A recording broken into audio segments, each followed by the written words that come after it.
안녕하십니까, 문재인입니다. 국민들과 함께 정책을 만들었던 문재인 1번가 기억하시죠? 이번에는 새 정부의 국정 운영을 여러분과 함께 하려 합니다. 광화문 1번가 홈페이지를 오픈합니다. 국가 정책을 제안해 주시면 함께 의논하고 실행하겠습니다. 국민 소통 공간도 마련했습니다. 광화문광장 세종문화회관 옆에 있습니다. 가족과 함께 오셔서 좋은 정책 많이 제안해 주십시오. 앞으로 50일간 국민의 의견을 열심히 듣고 제가 직접 보고드리겠습니다. 광화문광장은 국민주권시대의 상징입니다. 촛불을 들었던 광장의 정신을 살려 다양한 정책을 제안받고 토론하고 소통하겠습니다. 나라다운 나라, 국민 여러분과 함께 만들어 가겠습니다. 광화문 1번가에서 뵙겠습니다. 고맙습니다.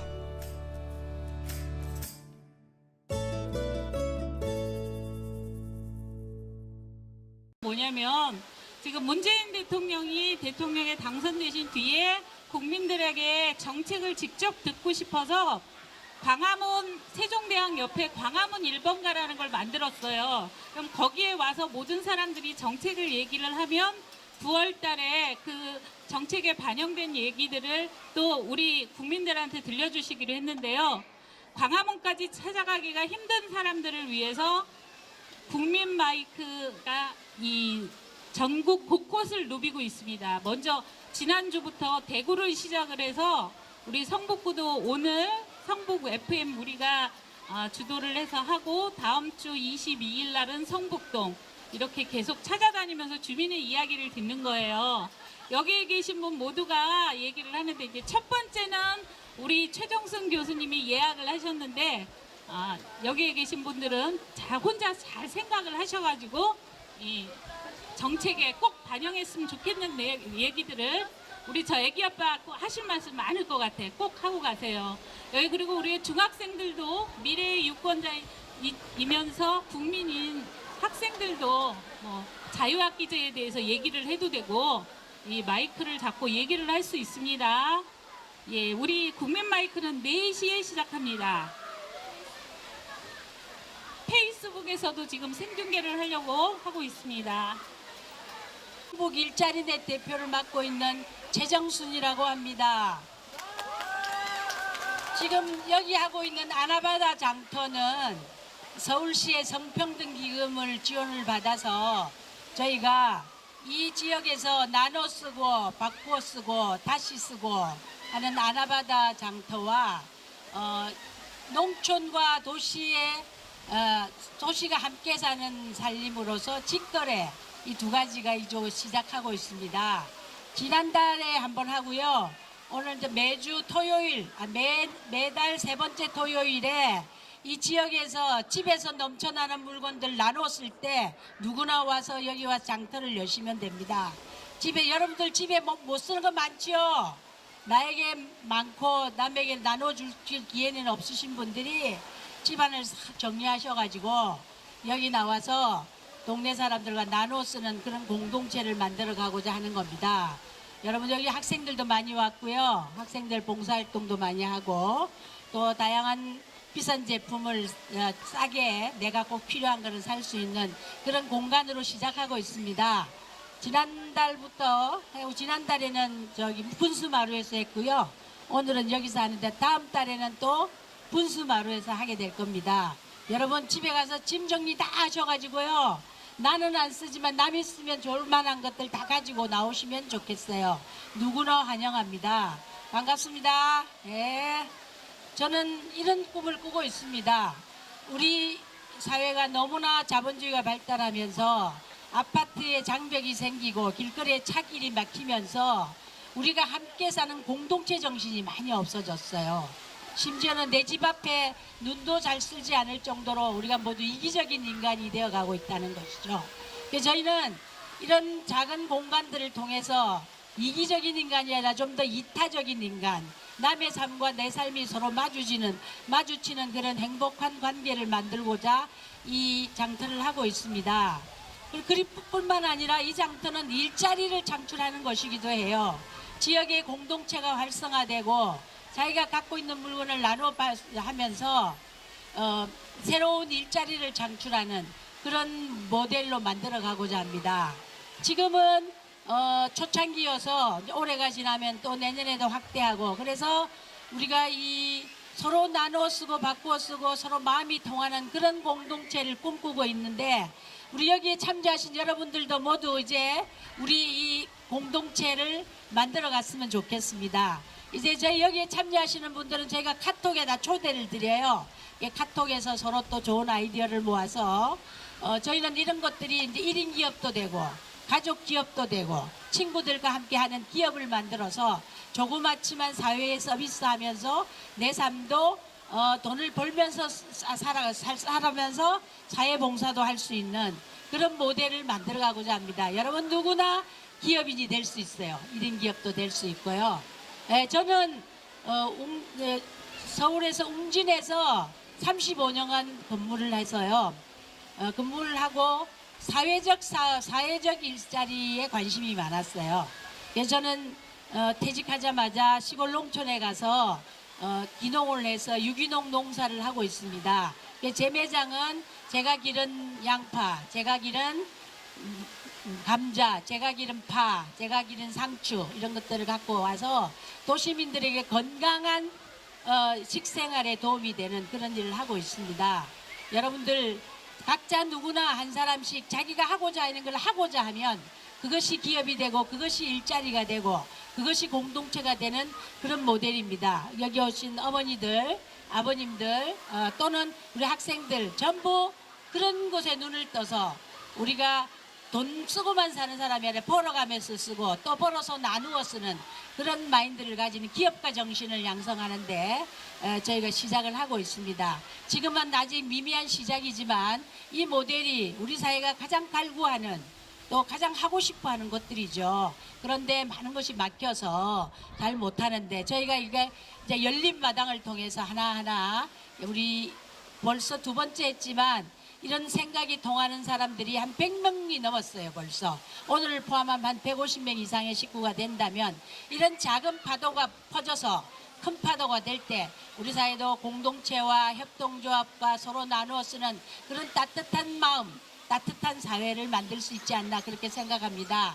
여러분들이 제 생각과 함께 해주시면 항상 나오셔서 내가 내고 남의 필요한 걸 사가는 그런 문화를 만드는 데 함께 해주셨으면 좋겠습니다. 저는요 이제 민주정부가 들어서면서 꿈에 부풀었어요. 이제 구청이나 또는 동사무소나 어딘가 다들 이제 약자들의 아픔에 함께하는 그런 정부가 되기를 기대하고 있습니다. 지난 박근혜 정부 때 나라를 나라답게 만들지 못한 그런 이게 나라냐고 외쳤던 우리 시민들의 그 촛불 민심이 얼마나 공동체를 원하고 또 바른 사회를 원했겠습니까?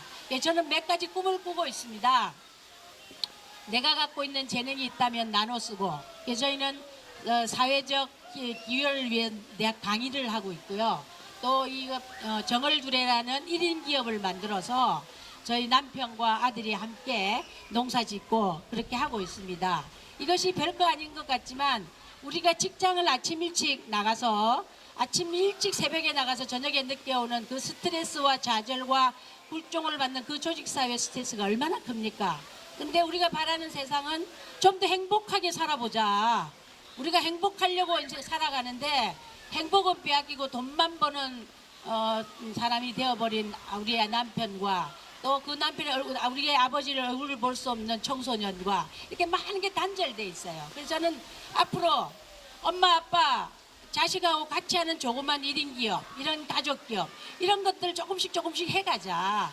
그래서 만나고 자식과 만나고 남편과 만나고 이웃과 만나는 만남이 있을 때 그곳에 행복이 있다. 우리가 너무 혼자 외로이 살고 혼밥을 먹고 우리 성북구에도요 거의 28% 정도의 혼자 사는 분들이 굉장히 많아요. 매일 밥을 먹을 때 혼자서 밥 먹으면 혼자서 밥 먹고 사는 분이 너무 많아서 너무 외로워서 힘든 사람들을 위해서도 우리가 관심을 가져야겠고요. 그래서 아이들과 엄마가 손잡고 그 외로운 할머니 할아버지 또는 혼밥을 먹는 사람들 뭔가 하나 손 내밀 수 있다면 그것이 우리에게 행복으로 가져오지 않겠나. 저는 요즘 직장 35년 다닐 때 월급도 많이 받고 뭐 잘 나가는 아주 높은 임원도 했지만 전 행복하지가 않았어요.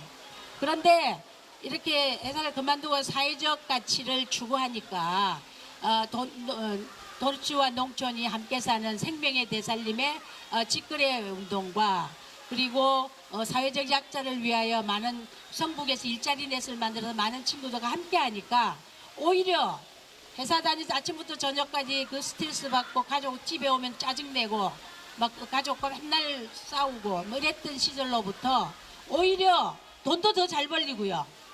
돈도 조금씩 벌지만 이 십시오 조금 더 잘 벌리고요. 가족들하고 너무 친해지고요. 집안 청소 같은 거 바쁘니까 자식들하고 남편하고 함께 하고 이런 삶을 하면서 제가 행복지수가 직장 다녀서 잘 나갈 때보다 훨씬 행복지수가 2배 이상 올랐습니다. 여러분 행복이 뭡니까? 정말 행복이 뭘까요? 우리가 만나고 싶은 사람 만나서 그런 행복을 추구하는 행복 추구의 길을 찾아가는 것. 이 문재인 정부가 우리 사람 한 사람 한 사람 가슴 속에 숨어있는 그 꿈을 그 희망을 또 그런 가치를 찾아가는 사람으로 만들어갈 때 그 지역이 공동체를 이루고 저는 그래서 지역계획단이라든지 또는 조그만한 동아리 모임이라든지 지역과 지역 간에 공유한다든 이런 일을 통해서 사람 속에서 가치를 발견하고 사람 속에서 일거리를 발견하고 그 일거리와 가치가 만나서 이 사회의 일자리 창출이라는 다양한 모델을 만들어갈 수 있는 그런 세상을 만드는데 저는 누구에게 바라는 것이 아니라 내가 직접 만들어서 해볼 수 있게 되는 거 그런 기쁨이 있습니다. 그래서 이제 그런 모델을 가지고 저희가 서울시의 성평등의회 지원을 받게 되니까 너무 신나요. 여기서 우리가 같이 물건을 나누어 팔아서 좀 드는 비용을 시로부터 조금씩 힘을 받으니까 하는 것이 그냥 즐겁죠. 그리고 돈도 벌려요. 그리고 집에 있던 물건 정리도 돼요. 다 정리돼요. 가족 간에 사랑도 싹 트요. 이런 싹 트는 관계를 우리가 조금만 열면 마음을 열고 하고자 하면 다 만날 수 있는 자리가 있다는 거예요. 이런 세상을 만드는데 이 지역마다 조금씩 일어나는 이런 것들에 정말 나라가 정부가 나라와 구와 시가 지원해주고 함께해주고 또 지역 사람들이 지역 인재들이 많은 것을 할 수 있는 지역이 지역 인재를 만들어서 지역 인재가 선생님도 되고 또 봉사자도 되고 또 이런 장터를 만드는 기획자도 되고 이런 전문가들을 지역에서 만들어줘서 지역의 전문가를 만들어가는 것 이게 저는 우리 이 나라 정부가 바닥으로부터 오는 공동체 정신을 만들어가는 거라고 생각합니다. 우리가 말로만 민주주의 말로만 풀뿌리 민주주의 이렇게 이야기하지만 진정으로 풀뿌리 민주주의에 살아가고 있는 사람들 지역에서 뭔가 해나가고 있는 사람들을 양성해서 인재를 양성해서 그 사람들이 계속 많은 일을 할 수 있게 하는 그런 창조적인 조직들을 많이 지원해야 된다고 생각합니다. 서울시에서 많은 것을 하고 있지만 아직도 우리는 이 풀뿌리의 사실 지역에 많이 서 우리 지역의 엄마들, 아기들 또 경력 단절 여성들 또 일자리가 없는 청년들 무지 많잖아요. 이 청년들이 모여서 한 그룹을 만들어서 뭔가를 만들어갈 때 그것을 적극 지원하고 그걸 격려하고 그런 민주주의를 우리가 만들어 보고자 하는 겁니다. 여러분 제 얘기가 뭔가 말이 되나요? 네, 저는 우리 지역이 외부 다른 사람들에 의해서 막 이렇게 대상으로 지역 주민들이 대상화되는 거 굉장히 싫어합니다. 지역 주민이 주체가 되는 지역 인재가 주체가 되는 지역 공동체 그 공동체를 통해서 지역의 문제를 해결하고 지역의 일자리를 만들고 그들이 함께 또 많은 하고 싶은 것들을 같이 추구해가는 그런 지역에 시작을 하고자 합니다. 그래서 우리 성북구에서 저도 성북구에 지금 한 23년 살았거든요. 직장 다닐 때는 성북구에 뭐가 있는지 하나도 몰랐어요. 아침 새벽에 나와서 저녁에 옆집 사람이 어딘지 앞집 사람이 뭔지 하나도 몰랐어요. 근데 나와서 직장을 그만두고 나와서는 이제 이 마을이 구석구석 보이기 시작했어요. 그전에는 아무것도 안 보였어요. 근데 지금은 구석구석 보이기 시작하면서 많은 좋은 사람들, 좋은 인재들이 많이 이렇게 오지. 지금 우리 여기도 보면 두 번째 했지만 진짜 많은 엄마들이 그동안에 얼마나 열심히 했는데 열심히 잘하고 있지만 그것이 국가의 관심이나 구의 관심이나 시의 관심이 없음으로써 하다가 헤어지는 이런 것들을 끊임없이 국가가 벌면서 사회봉사하면서 내가 행복한 그런 모델들, 그런 1인 기업들, 그런 가족 기업들을 저는 많이 만들어야 된다고 생각합니다. 저희 정월들에도 제가 대표이고요. 우리 남편 이름 자칭 회장이고요. 우리 아들 직원입니다. 그래도 뭐 누가 뭐 내가 벌어서 내가 주는데 누가 뭐라 하겠어요. 그죠? 회장도 되어보고 직원도 되어보고 이사도 되어보는 그런 경험들을 하면서 그 작은 경험이 창업 정신으로 뭐 기업가 정신으로 발전한다고 생각합니다. 여러분 기업 별거 아니거든요. 내가 만들어서 내가 팔아서 내가 돌아간다면 저절로 돌아가면 그게 기업입니다. 그게 커져서 저기 이태리 같은 몬드라곤 같은 것은 아주 10명에 7명의 엔지니어가 회사가 망할 것 같은 게 자기들이 들여서 그게 엄청난 세계적인 기업이 됐습니다. 여러분 아는 축구의 레알 마드리드 이거 다 협동조합입니다. 지역에서 만들어진 협동조합들이에요. 그럼 뭐 지역에서 만들어서 그게 발전해가지고 그것이 자금이 지원되고 투자되고 조직이 확장해 세계적인 레알 마드리드가 됐잖아요. 여러분 기업이 멀리 있지 않다는 거예요. 일자리가 멀리 있지 않다. 여러분 모두가 우리가 합쳐서 아이디어를 내서 그 아이디어가 모이면 그냥 하면 없어집니다. 그릇을 만들고 또 그릇에 담으면 그것을 국가와 시나 구로부터 또 지원을 받고 또 내가 스스로 자생적인 노력을 통해서 하나씩 만들어갈 때 그게 가장 창의적인 기업을 만드는 거라고 생각합니다. 창조적인 사회 앞으로 4차 혁명이 와서 이제는 1인 기업과 가족 기업이 할 수 있는 기회가 많습니다. 여러분이 페이스북을 많이 쓰고 계시죠? 저도 하루에 페이스북 한 2시간은 하는 것 같습니다. 여러분 이제 어떤 내 한 사람이 알리는 것이 전국에 전 세계로 알릴 수 있는 페이스북이라는 공간도 있어요. 그거는 전 세계 사람들을 6단계만 지나면 다 만날 수 있는 이제는 오프라인으로 만나던 것을 온라인의 가상세계를 통해서 두 가지가 교감하는 세상 그게 4차 산업혁명이거든요. 그래서 우리가 오프라인의 이런 장터와 그 다음에 온라인의 장터를 같이 움직여가는 지금 이 방송도 바로 페이스북에 가면 정말 전 세계 사람들이 보게 되는 겁니다. 그렇죠? 이렇게 보게 됨으로써 내가 하고 있는 마을에 또 동네에서 하고 있는 일이 세계에 퍼져서 그것이 모델로 돼서 확장될 수 있는 여지를 엄청 가지고 있다는 겁니다. 그래서 4차 산업혁명은 빛의 속도로 우리가 하고 있는 일을 빛의 속도로 알려서 그것이 비즈니스 모델이 제대로 될 때 그게 또 사업이 되고 그렇습니다. 여기 뭐 빈티지 프랭키도 있잖아요. 빈티지 이것도 세계적으로 알린다 별로 어렵지 않습니다. 우리가 갖고 있는 컨텐츠와 우리가 갖고 있는 창조적 아이디어만 있으면 얼마든지 가능한 시대에 와 있기 때문에 이제 빛의 속도로 움직이는 이 4차 혁명 시대에 우리 모두 그걸 활용해서 오프라인의 출발과 온라인의 출발을 통해서 빛의 속도로 이거를 시너지 있게 만들어내면 그걸 융합이라 그래요. 그게 오프라인에 일어나는 일과 온라인에 일어나는 일을 같이 연결시켜서 뭘 하는 걸 그걸 융합이라 그러죠. 그래서 이제 앞으로 우리 초등학교, 중학교, 고등학교 교육도 엄청나게 바뀌어야 돼요.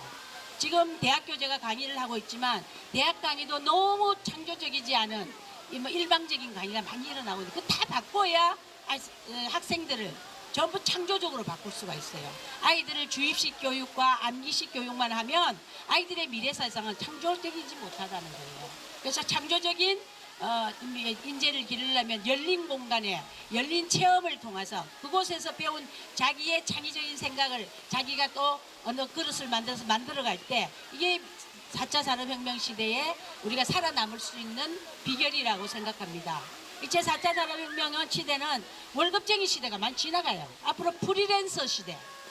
내가 뭔가를 창의를 해서 그걸 만들어가는 시대가 됩니다. 그래서 일자리도 많이 없어지기 때문에 우리가 만들어가야 돼요. 그런 다양한 프리랜서, 저희 아들은 일본어 통역과 번역을 잘하는 친구입니다. 근데 기업에 취직하려면 취직은 바늘구멍이에요. 그 바늘구멍을 쳐다보고 세월을 보낼 필요가 없다. 오히려 내가 번역 출판과 번역을 하는 나의 1인 기업을 만들어서 거기서부터 출발을 하는 거죠. 그 실력 있으면 알려지고. 그래서 저는 우리 아들의 그 일본어 잘하는 실력을 또 1인 기업을 하나 더 만들려고 합니다. 아들 1인 기업, 내 1인 기업 서로 교감해 도와주는 거죠. 1인 기업들이 서로 도와주면 여기 또 여기 마을교사 선생님들이 여기 많이 계세요. 이 마을교사 선생님들도 활동은 많이 하는데 아직도 이게 막힌 데가 많은 거야. 그것도 이제 어떤 협동조합이냐 아니면 1인 기업을 만들어서 파견하고 발굴하고 양성하고 이런 일을 하면 그게 다 기업이에요. 저는 기업 생활을 굉장히 많이 했기 때문에 어떻게 하면 돈을 벌고 어떻게 하면 기업이 탄생할까는 그 노하우를 갖고 있기 때문에 그 노하우를 이 사회적 가치를 만들어가는 곳에 시간을 많이 투여하려고 그래요. 지금 사회적 가치로 일을 하다 보니까 제가 너무 바빠졌어요. 회사 때도 바빠서 너무 회사는 퇴근하면 폭탄 좀 먹느라고 바쁘고요. 근데 여기 와서 사회적 가치는 사람들 만나고 좋은 이야기 해주는 거 훨씬 많은 가치를 전파하면서도 내가 회사 때 받은 월급보다 지금 많이 받아요. 회사 때도 제가 많이 받았거든요. 그런데 더 이렇게 십시일반 강의하고 또 농사 짓고 또 강의 또 사회적 기업자들한테 강의하고 이러니까 행복하면서 내가 가고 자유로우면서 그러면서도 소득은 더 많다니까요. 안 믿어주시죠, 여러분? 진짜예요. 진짜로 그래요. 제가 회사 때 월급을 많이 받았지만 세금을 뭐 있다 해가지고요. 근데 지금은 십시일반 여기서 10만 원, 20만 원, 50만 원, 100만 원, 200만 원 이렇게 받아주니까 매월 너무 괜찮은 거예요. 삶의 질이 쫙 올라갔어요. 여러분 두려워 마시라는 거예요. 두려워 마시고 앞으로 각자 자기 생각하는 것을 만들어서 그릇을 만들어 서로 돕자는 거예요. 그래서 우리 일자리 내선 여러분들의 그런 생각들을 모아서 자꾸 키워가서 살게 만들어가는 그런 꿈을 꾸고 있습니다. 그래서 이제 이런 꿈이 실현되는 날이 오면 제가 엄청난 대그룹, 대사회적 기업에 또 뭐가 될지도 모르겠다. 여러분 페이스북을 창업한 저커버그가 하버드 대학에 가서 강의를 했어요. 특강을 했는데 저는 감동적인 몇 구절이 있었습니다. 만약에 내가 하버드 대학을 졸업하고 월급쟁이가 되었다면 나는 이런 페이스북이라는 거대한 기업을 만들 수 있었겠습니까? 저는 가족을 먹여 살리는 월급쟁이가 되지 않고 내가 조그맣지만 3명이서 창고에서 시작한 이 페이스북이 세계의 많은 사람들의 소통의 자리로 만들어져서 오늘의 저희 페이스북이 있습니다. 여러분 꿈을 꾸십시오. 여러분 목적에 투자하십시오. 왜 사냐고 묻는 그 목적에 투자하면 어느 날 이게 놀랄만한 속도로 세상에서 중요한 게 됩니다. 여러분 아시는 구글이라는 기업 있잖아요. 그거는 검색이 잘 안 돼서 불편해서 검색 엔진 하나 그거 하는 거 갖고 대기업이 됐어요. 여러분 아시죠? 페이스북은 사람들이 소통하고 싶은 욕구를 하나를 캐치해서 시스템을 만들어서 대박이 났어요. 얼마든지 작은 아이디어가 엄청난 게 될 수 있다. 근데 그 엄청난 게 될 수 있으면 국가로부터 지원과 펀드의 투자와 이런 것들이 많이 활성화돼야 된다고 생각합니다. 그래서 국가와 시와 예산을 이런 창의적인 것을 하고자 하는 사람들에게 많이 지원해주는 그런 정부이기를 저는 바라는 것입니다. 예, 제가 좀 길게 했지요. 근데 여러분의 머리 뚜껑을 좀 여느라고 좀 시간을 많이 했습니다. 여러분 창의적인 길 얼마든지 있습니다. 저는 창의적인 우리 지역의 재래시장 활성화도 얼마든지 가능하고요. 왜 우리가 맨날 그 대기업의 이마트나 맨날 달려갑니까? 이마트가 싸게 살 것 같지만 사실은 많이 사갖고 5만 원치 사고 10만 원 사갖고 오잖아요. 속아 넘어가는 거예요. 근데 재래시장 가면 필요한 것만 사잖아요. 5만 원 갖고 4만 원치만 사도 되는데요. 우리가 한번 내가 하는 소비생활, 내가 하고 있는 모든 걸 한번 생각을 바꾸어 보시면 왜 나는 누구에게 맨날 이렇게 뺏기는 삶을 살았다면 이제는 뺏기지 않고 내가 정신도 뺏기지 않고 돈도 안 뺏기고 뭐 사람도 안 뺏기는 그런 거 우리가 한번 꿈을 꾸어보자는 겁니다. 우리 시장이 너무나 지금 피폐했는데 우리 여러분들이 인식이 깨지면 시장도 달라지고 이 학생들도 많이 달라질 거라서요. 우리 학생들 여기 와서 기업가 정신 엄청 배우잖아요. 만들어보고 또 이렇게 팔아보고 뭐 그게 돈으로 따지면 여러분 얼마 아니라고 생각합니다. 근데 그것이 갖고 있는 가치 그 엄청난 가치 아닙니까? 아이들에게 엄청난 가치를 가르쳐주는 이런 가치에 투자하면 굉장히 놀라운 결과를 여러분 맛볼 겁니다. 제가 앞으로 꿈이 있다면 그런 놀랄만한 기업 10개가 성북구에서 나와가지고 어디 가서 세계적인 사례 발표를 하는 그런 꿈을 꾸고 있습니다. 여러분 함께 하시겠습니까? 예, 함께 하십시다. 감사합니다.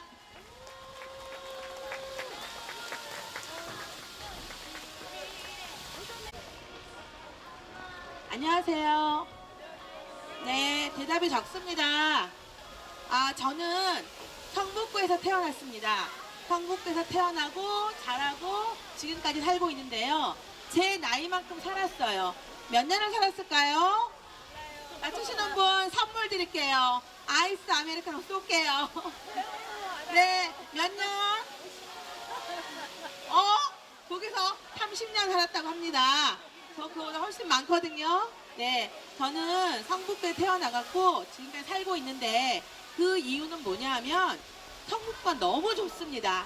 제가 아이를 키우기에도 성북이 굉장히 좋은 동네고요. 그리고 성북구를 가만히 들여다보면은 자원이 굉장히 많아요. 역사적인 자원, 그 다음에 어떤 인적인 자원, 그리고 사실은 성북구가 산으로 둘러싸여 있어요.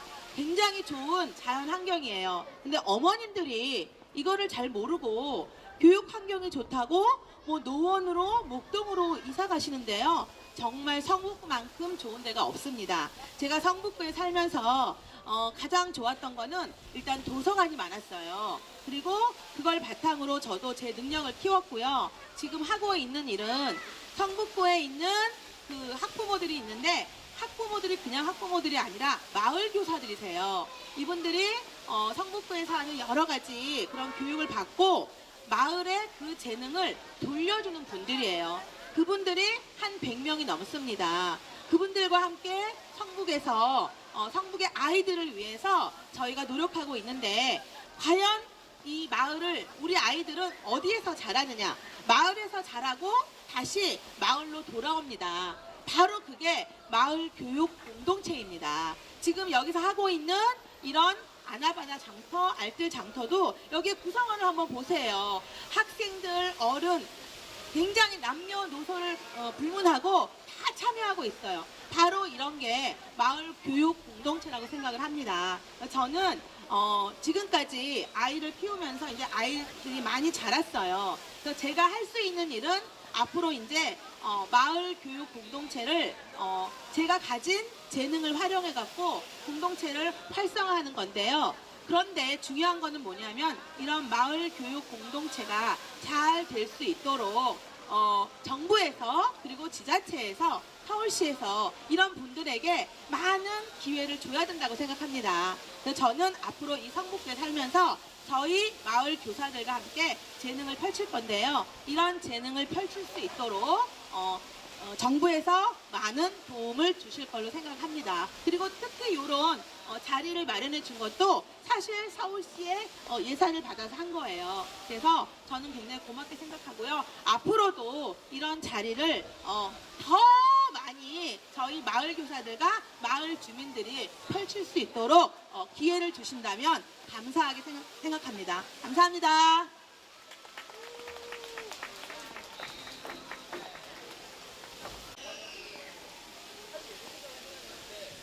저는 한성여자중학교에 재학 중인 윤한비입니다. 제가 작년에 자유학기제를 했던 첫 학년이었습니다. 자유학기제는 진로를 다시 한번 생각할 수 있어서 정말 좋은 시간이었지만 1년이라는 시간에 진로를 생각하고 결정하기에는 너무 적은 시간이어서 아쉬웠기도 했습니다. 그리고 제가 방금 준비한 거라서 길게는 못했는데 마지막으로 이번에 당선되신 문재인 대통령님께 제가 하고 싶은 말은 너무 자주 바뀌는 이 대학 입시 제도를 저희 학생들이 대비할 수 없어서 정말 너무 힘들어요. 학생을 위한 교육을 개설해 주셨으면 좋겠습니다. 그리고 국민들의 의견을 잘 귀 기울여 주시는 대통령이자 국민을 사랑하는 대통령이 되셨으면 좋겠습니다. 감사합니다.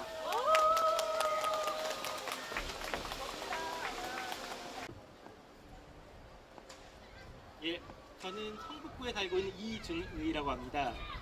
나이는 30대고 지금까지 거의 평생을 무직으로 보냈습니다. 그래가 저는 여기서 약간 극단적이게 들릴 수도 있고 원론적으로 들릴 수도 있는 이야기를 하나 하고자 하는데요. 그건 이겁니다. 일을 하지 않는 사람에게는 정말로 가치가 없는가? 라는 질문을 던지고 싶네요. 지금 우리나라에선 누구나 일을 찾고 있습니다. 일을 찾지 않고 있는 사람은 없어요. 그런데 저는 굉장히 이상하다고 생각하는 게 그럼에도 불구하고 이 나라에서 일하고 있는 사람은 전체의 4분의 3 정도밖에 되지 않습니다.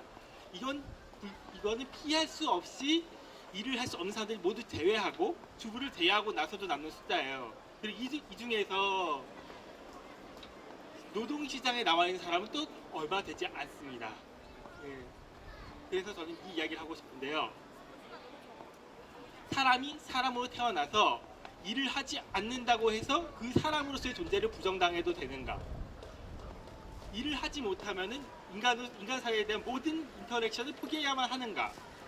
전 실제로 무직생활 오래 했고 그 과정에서 수많은 사람에게 무직에 대한 이야기를 들었습니다. 예, 직업이 없는 사람이 행복해질 수 있는가? 예.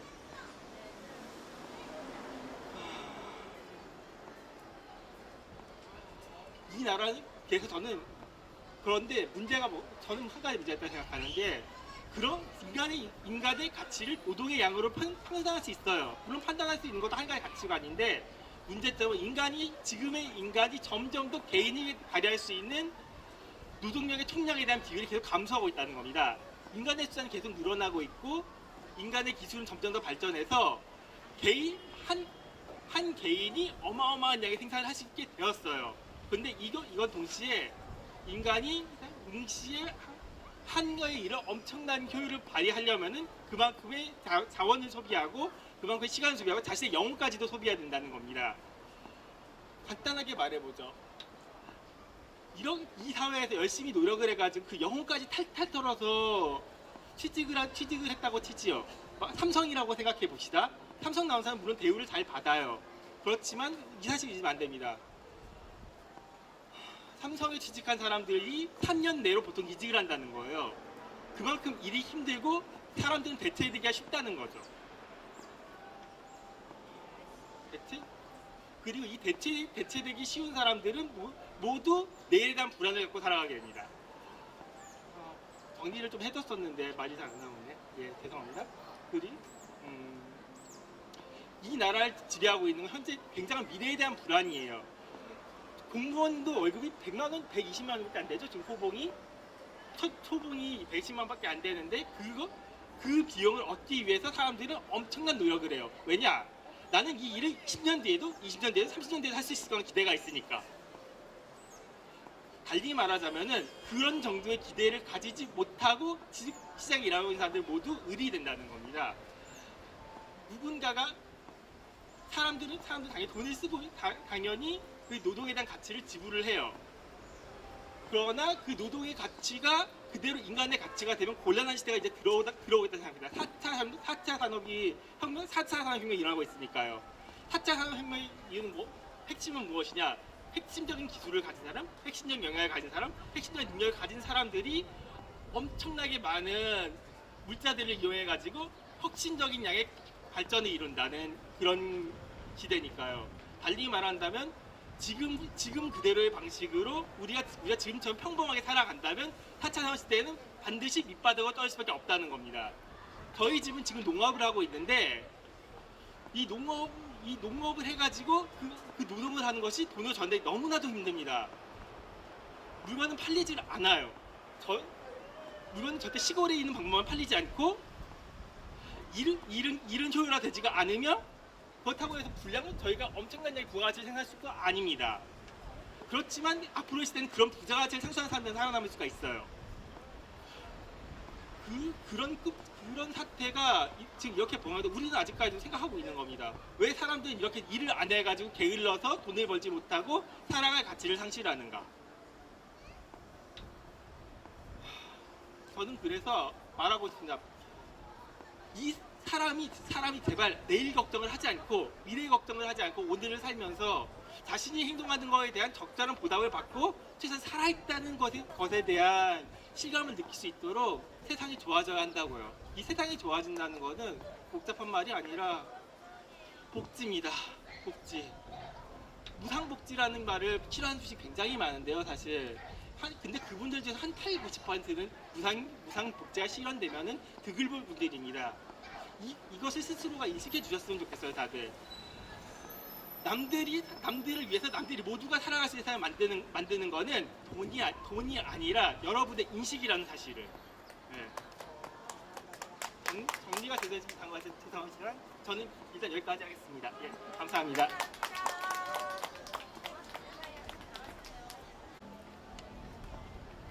안녕하세요. 저는 현재 한상여자중학교에 재학 중인 전현지입니다. 저 또한 자유학기제를 경험했던 첫 세대였습니다. 자유학기제를 통해 직업이 뭐가 있었는지, 어떤 직업인지, 나는 어떤 진로를 결정해야 하는지 생각할 수 있었습니다. 하지만 실질적으로 직접 체험하는 것은 별로 없어서 아쉽기도 했습니다. 이러한 점을 보완하셔서 문재인 대통령님께서 좀 더 발전한 교육 정책을 세우셨으면 좋겠습니다. 감사합니다.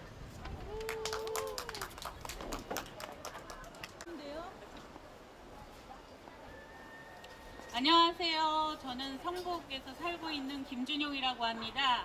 제가 국민 마이크를 통해서 제안드리고 싶은 건요. 국민연금 문제예요. 저는 작은 편의점을 하고 있는데 편의점에 이제 막 20살이 된 청년들이 알바를 해서 뭐 50만 원, 60만 원 이런 작은 돈을 가지고 생활하는데 굉장히 유용한 보탬이 되고 있습니다. 근데 지금 국민연금법에 의하면은 한 달에 8일 이상 일을 하면 무조건 월급의 9%를 국민연금으로 내야 되고 그 중에 반은 업주가 부담하고 반은 학생들이 그러니까 일을 한 알바생들이 부과하도록 그렇게 되어 있다고 합니다. 실제로 1,000만 원 받는 사람이 국민연금을 9%, 또 300만 원 이상인 사람이 9%를 해서 그것에 4.5 반을 본인이 부담을 하는 거는 큰 문제가 없을 거예요. 그렇지만 100만 원도 안 되는 알바비를 겨우 받는 학생들도 8일 이상이 일을 했다는 이유만으로 그 국민연금을 내야만 하고 업체주도 그걸 부담해야 되고, 그래서 제가 아는 어떤 분은 아예 편의점을 할 수가 못 해먹겠다, 자기는 이제 안 하겠다 이런 말을 할 정도로 이게 국민연금이 강제적인 성격이 되어 있습니다. 뭐 얼마 전에 국민연금을 가지고 삼성 재벌한테 그 퍼주기로 우리 국민들이 다 알고 있는데, 아니 그런 걸 가지고서는 이제 20살이 된 학생들이 국민연금을 받으려면 몇 년이 걸리겠어요. 앞으로 40년, 50년 뒤나 국민연금을 받을 수 있는데 강제적으로 그 학생들한테 부과하고 또 업체들도 그걸 반대로 내지 않으면 강제로 압류까지 들어오고 있는 이런 상황은 말이 안 된다고 생각해요. 물론 미래를 위해서 국민연금을 내야 되는 건 옳지만 실제로 100만 원이 안 돼서 그걸 가지고 학비에도 보탬이 되고 월세도 내야 되고 그런 학생들한테는 너무 잘못된 제도라고 생각을 합니다. 그래서 광화문 1번가 마이크앤 성북을 여기서 한다 그랬을 때 저는 이 얘기를 꼭 하고 싶었어요. 그거는 우리 업주들한테도 굉장히 큰 부담이고 일을 하고 있는 아르바이트생한테도 생존하고 직결되는 문제거든요. 예, 그죠? 맞죠?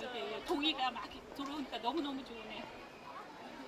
제가 이렇게 마이크인 성북을 성북구에서도 계속 할 수 있고 그리고 있어서 너무 좋습니다. 제 뒤에도 기다리고 있으니까 전 여기까지 하겠습니다. 감사합니다.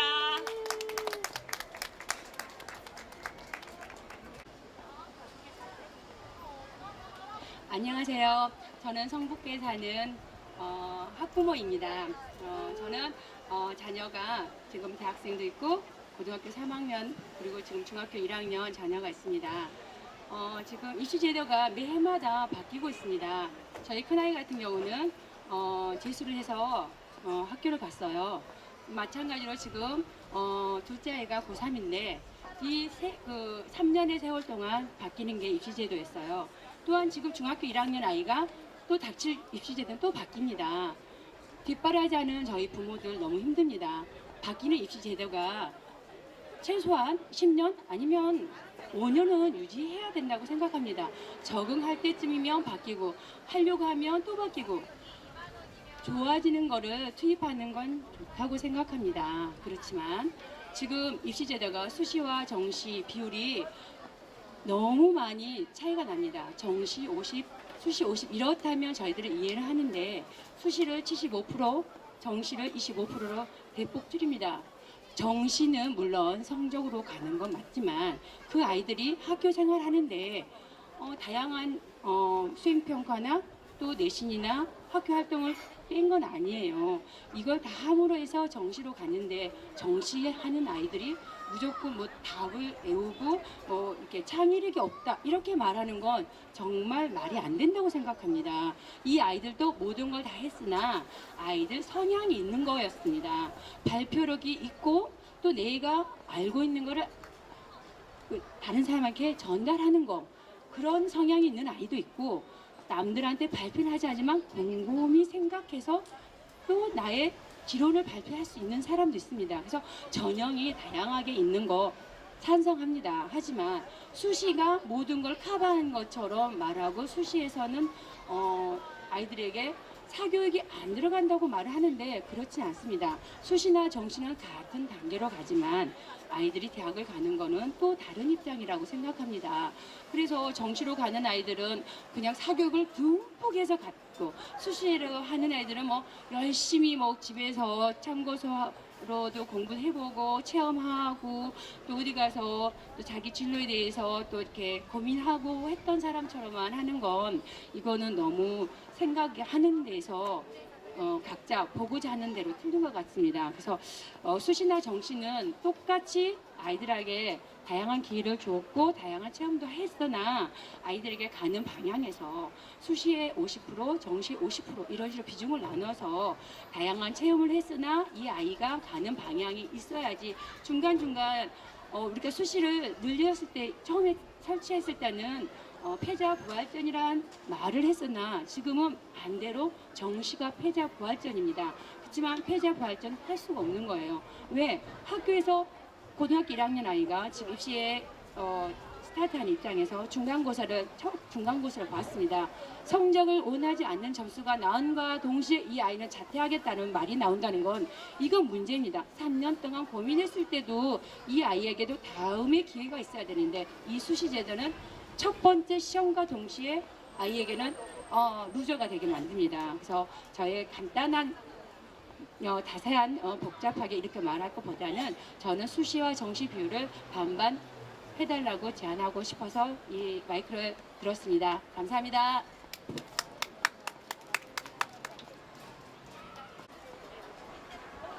안녕하세요. 저는 성북동에서 태어나서 성북동에서 살고 있는 박황빈이라고 합니다. 안녕하세요. 저는 오랫동안 대학로에서 연극 공연을 업으로 하고 있는 연극인이고요.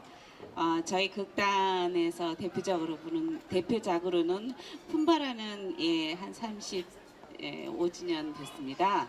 작품을 공연을 계속하고 있고요. 지금도 전국 순회 공연을 하고 있습니다. 제가 살고 있는 동네는 성북동 58-7 역사 문화의 거리로 지정되어 있는 여기서 가까운 그 쭉 타고 들어가면 이제 그 거리에 살고 있어요.